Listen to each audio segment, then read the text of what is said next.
Welcome to the new episode of Vakil Sahiba for the people by the people. आज की episode specially है उस husband के लिए जिनको लगता है कि वाइफ का कोई भी प्रॉपर्टी चाहे मूवेबल हो इमूवेबल हो वो कम्प्लीटली उन लोगों का हक हो गया, शादी हो गया तो वो प्रॉपर्टी सिर्फ उनकी है। लेकिन ऐसा कुछ नहीं है।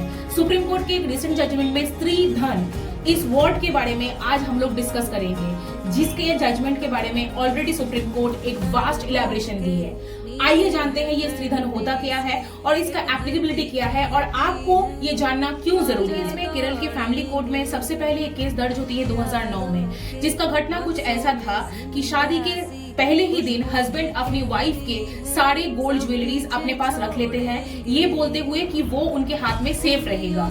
और उसके कुछ दिन बाद उनके मदर इन लॉ मतलब सास से पता चलती है वाइफ को कि उनकी सारी ज्वेलरी ऑलरेडी मिसिंग है।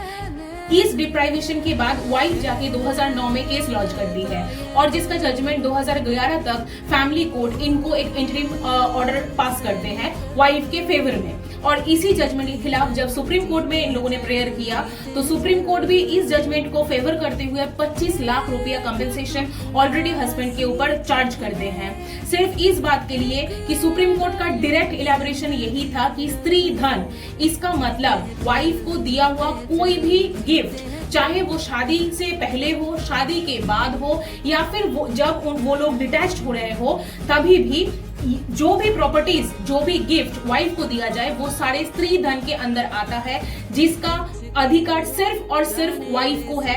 हस्बैंड को इस प्रॉपर्टी के ऊपर इस स्त्री धन के ऊपर कोई अधिकार नहीं है। यहाँ तक कि अगर डिवोर्स भी हो रहा हो तो भी हस्बैंड स्त्री धन को क्लेम नहीं कर सकता है। इस स्त्री धन का केवल मालिक यही वाइफ है, चाहे शादी के वक्त वो ससुराल से मिला हुआ प्रॉपर्टी हो या मायके से मिला हुआ कोई प्रॉपर्टी हो। इस सारे प्रॉपर्टी का एक ही मात्र नाम है जो है स्त्री धन, और ये स्त्री धन सिर्फ यूज कर सकता है वाइफ। इसलिए हस्बैंड अगर अपने डिस्ट्रेशन के टाइम अपने प्रॉब्लम के टाइम इस प्रॉपर्टी का कोई भी उपयोग करता है तो उसका पूरा रिस्पॉन्सिबिलिटी बनता है इस प्रॉपर्टी को अगेन वाइफ को वापस कर देने के लिए, क्योंकि सुप्रीम कोर्ट के मुताबिक हस्बैंड वाइफ का रिश्ता बहुत ही प्योर होता है और ये कोई लेन देन का रिश्ता नहीं होता है। और स्पेशली अबाउट द स्त्री धन, ये स्त्री धन का अधिकार सिर्फ वाइफ के ऊपर है। तो हस्बैंड हो जाइए और केयरफुल और वाइफ हो जाइए अपने अधिकार के बारे में और सचेतन। ऐसे ही लॉ की और जानकारी के लिए जुड़े रहिए आपके वकील साहिबा के साथ।